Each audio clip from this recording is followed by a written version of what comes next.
रात के 2 बजे पूरे कमरे में अंधेरा है। आपके चेहरे पर सिर्फ फोन की नीली रोशनी चमक रही है। उंगलियां फोन स्क्रॉल कर रही है। तभी एक रील आती है।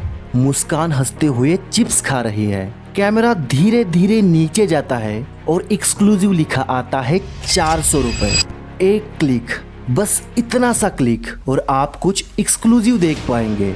लेकिन क्या आप जानते हो कि यही एक क्लिक आपको ऐसी दुनिया में खींच रहा है जहां लस्ट अब सिर्फ एक भावना नहीं बल्कि एक बड़ा मार्केट बन गया है। एक ऐसा मार्केट जहां हर साल $100 बिलियन से भी ज्यादा का बिजनेस होता है। भारत में 100 करोड़ से ज्यादा इंटरनेट यूजर्स है और दिवाली जैसे त्योहारों पर अडल्ट कंटेंट की सर्च 40% बढ़ जाती है। ये कोई अलग थलग चलने वाला खेल नहीं है। ये एक जाल है जहां कंज्यूमर, सप्लायर, इनेबलर और इन्फ्लुएंसर सब एक दूसरे से जुड़े हैं। आइए समझते हैं कि कौन कौन इसमें शामिल है, कौन सबसे ज्यादा प्रभावित हो रहा है और कौन इससे मुनाफा कमा रहा है। ये सिर्फ थ्योरी नहीं है, ये इंडस्ट्री रिपोर्ट और सोशल मीडिया ट्रेंड से निकला हुआ सच है। तो आइए समझते हैं कि पुरुषों की लस्ट दुनिया का सबसे बड़ा बिजनेस कैसे बन गया।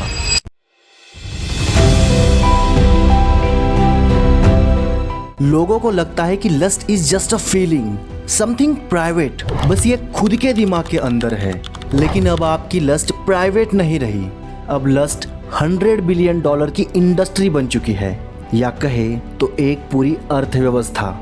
जस्ट इमेजिन, पुराने ज़माने में अगर किसी को अडल्ट चीज़ें देखनी होती तो वो किसी अंधेरे थिएटर में जाता या ब्लैक मार्केट से सीडी खरीदता। इसमें रिस्क, शर्म और पकड़े जाने का डर था।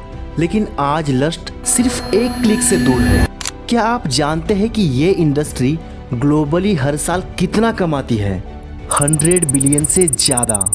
ये हॉलीवुड की कमाई से भी ज़्यादा है या कुछ देशों की जीडीपी से भी ज़्यादा है। लेकिन ये असली समस्या अब अडल्ट साइट तक सीमित नहीं है। अब ये अर्थव्यवस्था सोशल मीडिया में भी घुस चुकी है। जैसे इंस्टाग्राम, फेसबुक, टिकटॉक और ट्विटर, सब चुपचाप वही खेल खेल रहे हैं। चलिए एक केस स्टडी करते हैं। यह है मुस्कान कारिया। इसने अपने कंटेंट क्रिएशन की शुरुआत स्नैक्स एक्सप्लोरर के तौर पर की थी और अब वो हर महीने 40 लाख रुपए से ज्यादा कमा रही है। ये पैसा वो ब्रांड डील या एडसेंस से नहीं कमा रही बल्कि सिर्फ सब्सक्रिप्शन से कमा रही है। उसने अपना कंटेंट यहाँ से शुरू किया था, फिर ऐसे बदला और अब आखिरकार यहाँ तक पहुँच गई है। उसके लिए ये एक मार्केट है और वो बस इसका फायदा उठा रही है। लेकिन हमें फोकस उन पुरुषों पर करना चाहिए जो उसे हर महीने 400 रुपए सब्सक्रिप्शन देकर देख रहे हैं। और ये कोई नया केस नहीं है। इसके वायरल होने से पहले भी और इसके बाद भी हजारों ऐसी लड़कियां हैं जो एक्सक्लूसिव कंटेंट डाल के सब्सक्रिप्शन से महीनों के लाखों रुपए कमा रही है। लेकिन प्रॉब्लम यहाँ खत्म नहीं होती। ऐसे फेटिश या वल्गर कंटेंट पर लोग अरे बहन थोड़ा और दिखा देती या दीदी आज तो मजा आ गया ऐसे कमेंट करते हैं। तो जब लोग किसी महिला पर लस्ट कर रहे होते हैं और उसे बहन कह रहे होते हैं तो बड़ा अजीब और भद्दा लगता है। लेकिन यही तो पॉइंट है। इस लस्ट के बिजनेस में कोई सीमा नहीं है। बहन, दीदी, भैया, भाभी यहाँ कुछ मायने नहीं रखता, क्योंकि जो बिक रहा है वो लस्ट है और अगर बिकता है तो उसका इस्तेमाल भी होगा। और ये सिर्फ कुछ वायरल लड़कियों की या इंस्टाग्राम की बात नहीं है। ये पैटर्न हर जगह हो रहा है। गांव के छोटे क्रिएटर से लेकर दुनिया के सबसे बड़े प्लेटफॉर्म तक। अब ओनली फैंस को देखिए। इसके 377.5 मिलियन यूजर अकाउंट है और जानना चाहते हो इसमें कितने पुरुष हैं? 78%, यानी 295 मिलियन से ज्यादा पुरुष किसी महिला को ऑनलाइन देखने के लिए हर महीने पैसे खर्च कर रहे हैं। और इससे ओनली फैंस के top creator on an average हर महीने $1,46,000 कमा रही है, यानी भारतीय रुपए में साल के नहीं सिर्फ एक महीने के 1.3 करोड़ रुपए कमा रही है। कल्पना करो कुछ लोग अपनी पूरी जिंदगी में इतना पैसा नहीं कमा पाते। तो अब बताइए, क्या ये टैलेंट की बात है या स्किल्स की या क्रिएटिविटी की? जी बिल्कुल भी नहीं। ये लस्ट की बात है। इस मार्केट में लस्ट को पैकेज किया गया, कीमत लगाई गई और इसे प्रोडक्ट की तरह बेचा जा रहा है। और मजे की बात यह है कि लाखों पुरुष इसे खरीदने के लिए लाइन लगा रहे हैं। लेकिन ये कैसे मुमकिन है? क्योंकि इंटरनेट ने मेल साइकोलॉजी का कोड ट्रैक कर लिया है। जब आप सोशल मीडिया स्क्रॉल करते हो तो आपका दिमाग डोपामिन रिलीज करता है, वही केमिकल जो आपको ड्रग्स, दारू या जुए का एडिक्टिव बनाता है। लेकिन एल्गोरिदम आपकी खुशी की परवाह नहीं करता, वो बस एंगेजमेंट चाहता है। और आपका ध्यान खींचने के लिए बिकनी पोस्ट से बेहतर क्या हो सकता है? इंस्टाग्राम पर शर्टलेस पुरुषों को 28% ज्यादा रीच मिलती है और हाफ नेक्ड या बिकनी पोस्ट को 54% ज्यादा रीच मिलती है। अब आप सोच सकते हैं कि सोशल मीडिया आपको ये बकवास कंटेंट क्यों पुश कर रहा है, लेकिन सच यही है कि सोशल मीडिया का मालिक वही कंटेंट पुश करता है जिसमें ज्यादा एंगेजमेंट होती है, क्योंकि एल्गोरिदम वही पुश करता है जो आपको रुकने पर मजबूर करे। यानी घुमा फिरा के फिर से लस्ट की बात आती है। ये सिर्फ ओनली फैंस या इंस्टाग्राम तक सीमित नहीं है। ये अर्थव्यवस्था इतनी पावरफुल है कि ये सबसे साधारण चीज को भी $1 मिलियन का प्रोडक्ट बना सकती है, यहाँ तक कि एक साबुन को भी। ये है Hollywood actress, global star Sydney Swinney. इसने हाल ही में एक ब्रांड के साथ मिलकर साबुन लॉन्च किया। लेकिन ट्विस्ट ये था कि वो कोई साधारण साबुन नहीं था, उसमें असली बाथ वाटर मिलाया गया था। और उस हर साबुन की कीमत $8 थी। और उसके कितने साबुन बिके? 5000। बस इतना ही नहीं, तो उसमें से कुछ लोगों ने वही साबुन $600 में रीसेल किया। यानी उन्होंने बस साबुन बेचकर 35 से 40 लाख रुपए बनाए। लोग ये साबुन हाथ धोने के लिए नहीं खरीद रहे थे, तो वो हॉलीवुड एक्ट्रेस के साथ होने की फैंटेसी खरीद रहे थे, क्योंकि साबुन की खासियत या इंग्रेडिएंट्स के बारे में कोई एडवर्टीजमेंट नहीं की गई थी। उन्होंने केवल दावा किया कि इसमें सिडनी स्विनी का असली नहाने का पानी मिलाया गया है। और ये नया भी नहीं है। इससे पहले 2019 में एक और इंटरनेट स्टार बेल डेल्फिन, एक कॉस्प्ले क्रिएटर ने कुछ ऐसा ही किया। उसने gamer girl bath water launch किया। बस पानी के जार जिसमें उसने नहाया था, उसका हर जार $30 में बिका। और उसने ऐसे 5000 जार रखे और 3 दिन में वो सब बेचे गए। यानी सिर्फ बाथ वाटर बेच के उसने 1.3 करोड़ रुपए कमाए। फिर एक इंटरनेट स्टार अपना पसीना बेचकर हफ्ते के 10 से 12 लाख रुपए कमाती है। कई ऐसी सोशल मीडिया स्टार है जो अपनी यूज्ड अंडरगारमेंट की पिक्चर सेल करके महीनों के लाखों रुपए कमा रही है। अब जरा सोचिए, बाथ वाटर, पसीना, यूज्ड अंडरगारमेंट्स, ये सब ऐसी चीजें हैं जिसे हम हेटरेट करते हैं। लेकिन जब लस्ट की बात आती है तो यही चीजें अचानक से लग्जरी प्रोडक्ट बन जाती है। यानी अगर लस्ट हो तो सबसे साधारण और हास्यास्पद चीज भी $multi-million का आइडिया बन सकती है। अब AI के साथ ये और खतरनाक हो गया है। AI गर्लफ्रेंड मार्केट 2024 में करीब 6000 करोड़ का था और 2032 तक 25,000 करोड़ तक पहुंचने की उम्मीद है। सोचिए, पुरुष कंप्यूटर प्रोग्राम से फ्लर्ट करने के लिए लाखों रुपए दे रहे हैं। रेप्लिका, सबसे पॉपुलर AI गर्लफ्रेंड ऐप्स में से एक, ने सिर्फ 8 महीनों में 200 करोड़ रुपए कमाए। और कैरन, एक वर्चुअल गर्लफ्रेंड बनने वाले चैटबॉट, ने पहले हफ्ते में ही 60 लाख रुपए कमाए। और ये सबसे बुरी बात भी नहीं है, क्योंकि टेक्नोलॉजी और पुरुषों की लस्ट इसे चला रही है। अब पुरुषों को किसी और के कंटेंट अपलोड करने का इंतजार भी नहीं करना पड़ता। अब वो खुद ही जनरेट कर सकते हैं। आज AI टूल से पुरुष किसी भी महिला की पोर्नोग्राफी वीडियो बना सकते हैं, चाहे वो सेलिब्रिटी हो, इन्फ्लुएंसर हो या कलीग हो, यहाँ तक कि एक्स गर्लफ्रेंड के बिना सहमति के और बिना परिणाम के भी।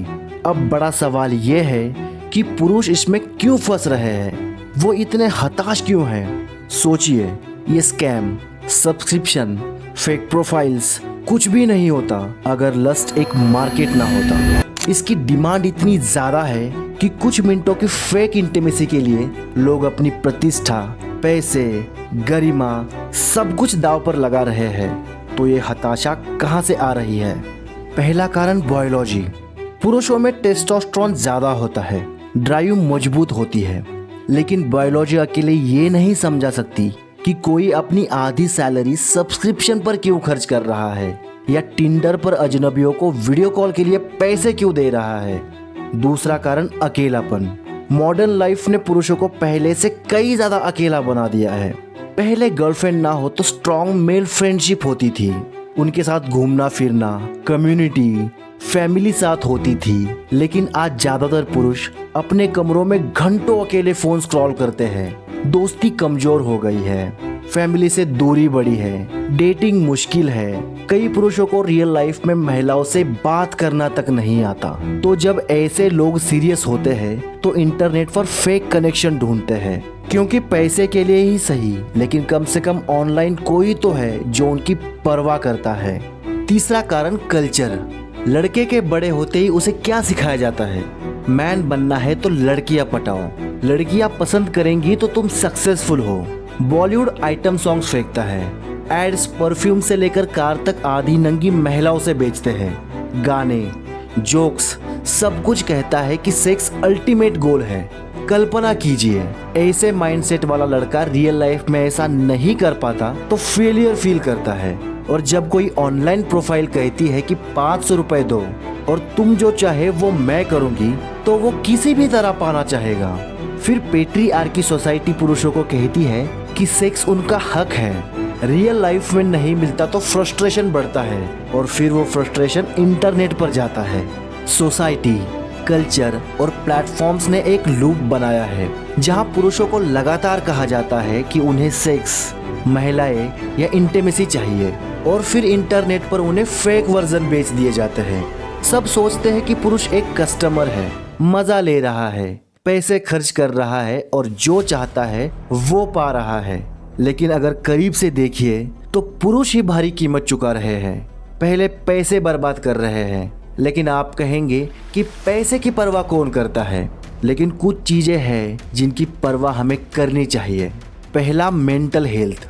लस्ट डोपामिन देता है, वही केमिकल जो फेवरेट खाना या तारीफ मिलने पर खुशी देता है। पोर्न देखने पर दिमाग में डोपामिन का स्तर असामान्य रूप से बढ़ जाता है, जैसे किसी नशे के दौरान होता है। यानी पोर्न आपके दिमाग पर एक नशे जैसा हावी होता है। दिमाग को एक बार अगर पोर्न की आदत पड़ जाए तो नॉर्मल लाइफ बोरिंग लगने लगती है। रियल महिला से बात बोरिंग या रिलेशनशिप बोरिंग लगने लगता है। इसलिए आज इतने पुरुष डिप्रेशन और अकेलेपन का शिकार है। दूसरा, फिजिकल हेल्थ। एक कंडीशन में पोर्न इंट्रोड्यूस इरेक्टाइल डिसफंक्शन, यानी ज्यादा पोर्न देखने वाले पुरुष रियल लाइफ में परफॉर्म नहीं कर पाते, क्योंकि उनका दिमाग स्क्रीन पर रिस्पॉन्ड करने को वायर्ड हो जाता है। बहुत से पुरुष डेटिंग पूरी तरह से छोड़ देते हैं, क्योंकि ऑनलाइन पेमेंट ज्यादा सेफ लगता है। बाकी रिलेशनशिप में अनरियलिस्टिक एक्सपीरियंस लेके आते हैं, जैसे उन्हें लगता है कि महिलाएं स्क्रीन जैसे बिहेव करेंगी। लेकिन जब रियलिटी मैच नहीं करती तब फ्रस्ट्रेशन बढ़ता है और फिर रिलेशनशिप टूट जाता है। ग्राउंड लेवल पर भारत कंजर्वेटिव देश लगता है। हम लोग सेक्स के बारे में ओपनली नहीं बोलते, स्कूल्स सेक्स एजुकेशन नहीं सिखाते, बच्चे के सवाल पूछते ही फैमिली वाले डांटते हैं। हम देवी देवताओं को पूछते हैं, बड़ों के पैर छूते हैं, इंडियन कल्चर गर्व से बोलते हैं। लेकिन दूसरी तरफ पोर्न बैन होने के बावजूद भी भारत पोर्न कंज्यूम करने वाले सबसे बड़े देशों में से एक है। इसका मतलब पब्लिकली हम पवित्रता दिखाते हैं, लेकिन प्राइवेटली हम स्क्रीन से चिपके हैं। पब्लिक इमेज और प्राइवेट रियलिटी का ये गैप सिर्फ हिपोक्रेसी है। तो अब क्या सब बैन करना चाहिए? इंस्टाग्राम, टिकटॉक, यूट्यूब ये प्राइवेट क्लब्स नहीं है, ये बच्चों से बुजुर्गों तक सबके लिए पब्लिक स्पेस है। अगर कोई खास वेबसाइट पर जाकर अडल्ट वीडियो देखना चाहता है तो ये उसकी चॉइस है, लेकिन जब ऐसा कंटेंट सोशल मीडिया पर बूम करता है तो वो चॉइस नहीं रहता, बल्कि इन्फ्लुएंस बन जाता है। इसलिए उन्हें इन्फ्लुएंसर्स कहते हैं। सच ये है कि किसी एक क्रिएटर को ब्लेम करने से कुछ नहीं होगा। अगर वो नहीं तो कल कोई और आएगा, क्योंकि जब तक पे करने वाले लोग हैं तब तक सप्लाई करने वाला कोई ना कोई खड़ा हो ही जाएगा। आपका पैसा ही इस लस्ट के बिजनेस को मुमकिन बनाता है। और जब नंबर आकर्षक लगने लगते हैं, जैसे 40 लाख, 50 लाख रुपए महीना, तो और लोग कूद पड़ते हैं। यही इस अर्थव्यवस्था का काम है। और कौन जानता है कि अगली मुस्कान किसी की छोटी बहन या बेटी हो सकती है। इंस्टाग्राम पर कोई छोटी लड़की सोचेगी अगर कोई और इतनी लग्जरी लाइफस्टाइल, इतने फॉलोअर्स पा सकती है तो मैं क्यों नहीं। और ये साइकिल चलती रहती है। इसलिए कुछ चीजों को बाउंड्री चाहिए। सब कुछ ग्लोरीफाई नहीं करना चाहिए या सब कुछ नॉर्मलाइज नहीं करना चाहिए। थोड़ी शर्म सोसाइटी के लिए भी जरूरी है, क्योंकि शर्म पूरी तरह से हट जाए तो कुछ भी बिजनेस बन सकता है। पुरुषों को आखिर में ध्यान रखना होगा कि हम सोचते हैं कि हम इस अर्थव्यवस्था के राजा हैं, लेकिन हम इसके गुलाम हो गए हैं।